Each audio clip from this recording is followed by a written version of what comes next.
নমস্কাৰ বন্ধুসকল 15 বছৰৰ পৰা 22 বছৰ টু 24 বছৰ এজৰ কাৰণে ল'ৰা ছোৱালীৰ কাৰণে নৰ্থ ইষ্ট ফ্ৰণ্টিয়াৰ ৰেলৱেৰ ফালৰ পৰা 6777টা এপ্ৰেণ্টিছৰ পোষ্ট ওলাইছে।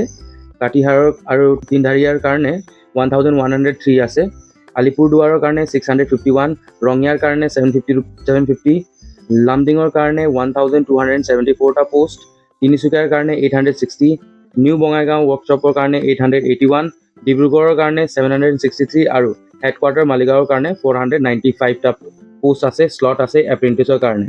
ইয়াৰ আবেদন প্ৰক্ৰিয়াটো অলৰেডি চলি আছে, ষ্টাৰ্ট হৈ গৈছে আৰু লাষ্ট ডেটটো হ'ব 19 আগষ্ট 2026 সন্ধিয়া 5:30 বজালৈকে। ইয়াত এপ্লিকেশ্যন ফি আপোনালোকে পে' কৰিব লাগিব 100 ৰুপিজ আৰু ST SC PWBD আৰু ফিমেল কেণ্ডিডেটৰ কাৰণে কোনো এপ্লিকেশ্যন ফিটো নাই। আপোনাৰ এলিজিবিলিটি ক্ৰাইটেৰিয়াটো হ'ব মেট্ৰিকুলেশ্যন আপোনাৰ লাগে ক্লাছ 10 উইথ 50% মাৰ্কছ, কিন্তু ST SC PWD কেণ্ডিডেটৰ কাৰণে 50% মাৰ্কছৰ এইটো কেপটো নাথাকিব।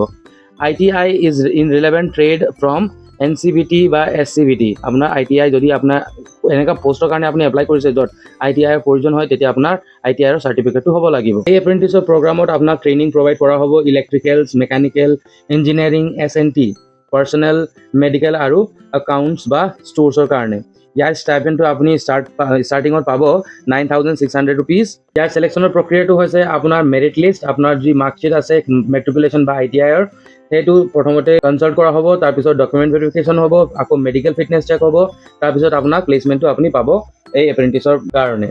মেডিকেল লেব টেকনিচিয়ান যেনেকৈ পেথলজি বা ৰেডিঅ'লজিৰ কাৰণে মেৰিট লিষ্ট আপোনাৰ তৈয়াৰ হ'ব ক্লাছ 10ৰ মাৰ্কশ্বিট প্লাছ ক্লাছ 12ৰ মাৰ্কশ্বিটৰ ওপৰত। আপোনাৰ ফিজিক্স, কেমেষ্ট্ৰি, বায়'লজি আপোনাৰ থাকিব লাগিব। আবেদনৰ কাৰণে আপোনাক যাব লাগিব www.nfr.indianrailways.gov.in। এইটো ৱেবছাইটত গৈ কিনে আপুনি এপ্লাই কৰিব লাগিব। আপোনাক ডকুমেণ্টছ কেইটা আপলোড কৰিব লাগিব, মেট্ৰিকুলেশ্যনৰ ক্লাছ 10ৰ ডকুমেণ্ট, পাছ চাৰ্টিফিকেট আৰু মাৰ্কশ্বিট, ITIৰ পাছ চাৰ্টিফিকেট আৰু মাৰ্কশ্বিট, তাৰপিছত ক্লাছ 12ৰ পাছ চাৰ্টিফিকেট আৰু মাৰ্কশ্বিট। যিসকলে SC ST OBC কেটেগৰীৰ আণ্ডাৰত এপ্লাই কৰিছে তেখেতসকলে কাষ্ট চাৰ্টিফিকেটো আপডেট কৰিবলৈ লাগিব।